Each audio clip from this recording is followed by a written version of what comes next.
伊東巣の森公園の南側エントランスはこれまで来園者から入り口が分かりづらいといった声が上がっていました。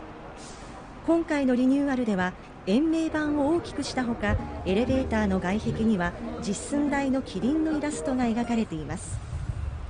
またバス停もエントランスの目の前に移設し、より便利になっています。思ってたより綺麗になっててびっくりしました子供も喜びそうなデザインなのでいい感じだなと思います。今日はリニューアルを記念し、学生以下の入園料が無料となっているほか、さまざまなイベントが行われています。